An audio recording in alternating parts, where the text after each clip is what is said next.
NATO General Christopher Cavoli's Senate testimony presents seemingly positive news about the politically turbulent region, though the details reveal concerns. His statement that the former Soviet Republic is not doomed sounds like a weather forecast declaring, "No apocalypse expected today." While the general praised the evolution of the disputed territory's military to a modern fighting force, the reality shows a single soldier with a rifle holding the line while Western allies carefully provided artillery shells. Cavoli admitted offensive operations appear unlikely soon, citing critical shortages of ammunition, air defense systems, equipment, personnel, and concerns about troop morale. Meanwhile, the leadership of this northern Black Sea region celebrates diplomatic victories. Their president announced gaining access to American intelligence as an achievement. However, this came with conditions. The country had to pledge its critical infrastructure to American development interests. This arrangement, presented as a diplomatic triumph, masks underlying pressures and potential consequences. Even basic missile launch information now reaches the conflict state through intermediaries. The contrast between NATO's assessment and the country's optimism highlights a disconnect. While military leadership acknowledges operational constraints, the territory's government maintains its progress narrative, despite systematic challenges. These divergent perspectives raise questions about current strategies and Western support.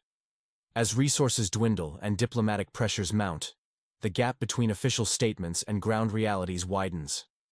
In a development highlighting complex international military cooperation, the region now relies on email notifications from U.S. intelligence services for missile threat warnings. This arrangement, after 2 years of conflict and billions in aid, shows limited intelligence sharing between allies.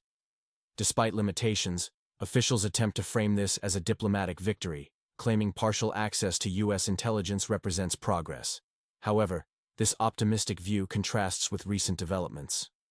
Washington has decided to skip the upcoming Ramstein format meeting, a forum coordinating military assistance. This absence signals a potential cooling in support mechanisms crucial for military operations. NATO General Christopher Cavoli's statement that defeat is not inevitable has raised concerns among analysts. This careful phrasing departs from previous assertions of assured victory, suggesting a more precarious situation. NATO generals, regional presidents, and diplomatic officials maintain a facade of progress while reality differs. One side restricts intelligence access, another expresses gratitude for minimal concessions, while others discuss the impossibility of offensive operations. Secretary Blinken's recent appearances show visible fatigue. His message is increasingly direct. Peace negotiations with Moscow aren't about preference but necessity. Senator Rubio's statement delivers one clear message. Washington's patience is wearing thin. The emphasis has shifted from long-term strategies to immediate results, with through weeks, not months, becoming the new diplomatic mantra. This urgency suggests a significant shift in Western approach to the conflict. In a dramatic escalation of economic pressure, former President Trump has set a strict deadline regarding sanctions against nations purchasing Russian energy resources. The proposed measures include potential tariffs reaching 500% on goods from countries that continue to buy Russian oil, gas, and uranium. Senator Marco Rubio offered a measured perspective on the ongoing partial ceasefire in the politically turbulent region. While one territory claims the ceasefire is in effect, others maintain nothing has been officially signed. As Rubio noted, if something explodes, it's not a good sign, underscoring the fragile nature of current diplomatic efforts. These developments occur against the backdrop of complex peace negotiations. Rubio leaves room for diplomatic solutions, stating, "We want to understand if Russia is ready for peace." This approach aligns with Washington's traditional realism, while maintaining pressure through economic consequences. Trump's urgency appears driven by his political calendar, including election considerations and anticipated diplomatic victories. The former president seems unwilling to engage in endless negotiations, preferring decisive outcomes to bolster his geopolitical narrative. A remarkable show of bipartisan unity has emerged in the Senate, where 50 senators, equally split between Republicans and Democrats, have endorsed legislation to strengthen sanctions. This broad support indicates that Rubio's stance reflects a wider consensus. The proposed 500% tariff regime represents more than an economic tool. It's essentially a carpet bombing of tariffs, sending a clear message to international partners: align with U.S. interests or face severe economic consequences. This approach marks a significant shift in handling international compliance with Russian energy purchases. In a dramatic shift of diplomatic dynamics, Washington appears to be setting the stage for either a breakthrough or full-scale economic warfare, with no middle ground in sight.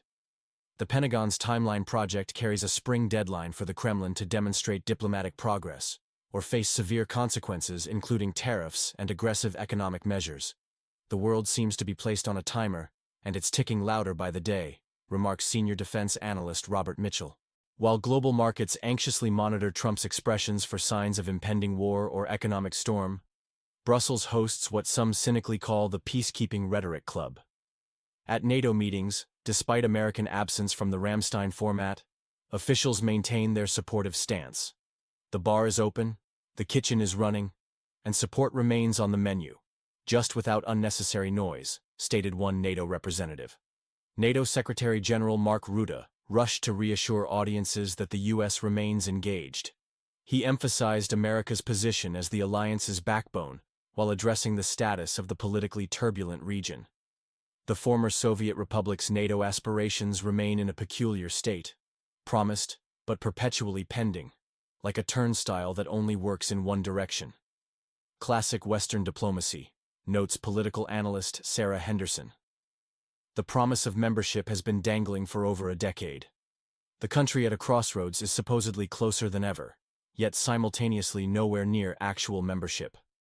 The draft peace agreement explicitly excludes NATO membership for the northern Black Sea region, apparently to avoid further complications in an already complex situation. This diplomatic ambivalence leaves the territory of instability in a perpetual state of uncertainty, neither fully aligned with Western structures nor completely isolated. Meanwhile, as deadlines approach and tensions escalate, the international community watches closely to see whether economic warfare or diplomatic breakthrough will prevail in this high-stakes geopolitical chess game. In a dramatic turn of events at recent NATO discussions, Hungary has thrown what some might call diplomatic stones from its comfortable trench, with Foreign Minister Szijjártó actually thanking the United States for finally dropping what he terms dangerous illusions about NATO membership for the politically turbulent region bordering Russia. According to Hungarian officials, such discussions could have led straight to World War III, a point that's hard to argue against. Meanwhile, Senator Rubio, apparently seeking more excitement in international politics, is pushing for NATO members to increase defense spending to 5% of GDP. The current 3% target seems insufficient when competing with Russian factories that, according to Western analysts, are producing tanks and missiles faster than European bureaucrats can approve a playground construction permit. But perhaps the most intriguing commentary came from Marco Rubio, who didn't mince words. This isn't just a regional conflict, it's a global test. Behind Russia looms China, Iran blinks in the darkness, and North Korea lurks in the corner. They're all playing what he calls a game of, let's see how confused the West can get. The paradox is striking. The West fears escalation while continuously fueling it. NATO warns of nuclear threats while pumping money and weapons into the front lines. The U.S. distances itself from routine meetings while demanding increased military spending and dispensing geopolitical advice that amounts to just wait and see. Europe claims to champion peace while simultaneously planning to use NATO structures for post-conflict peacekeeping missions in the territory of instability. This creates an absurd scenario where they're supporting conflict now, to later protect the very peace they're currently undermining.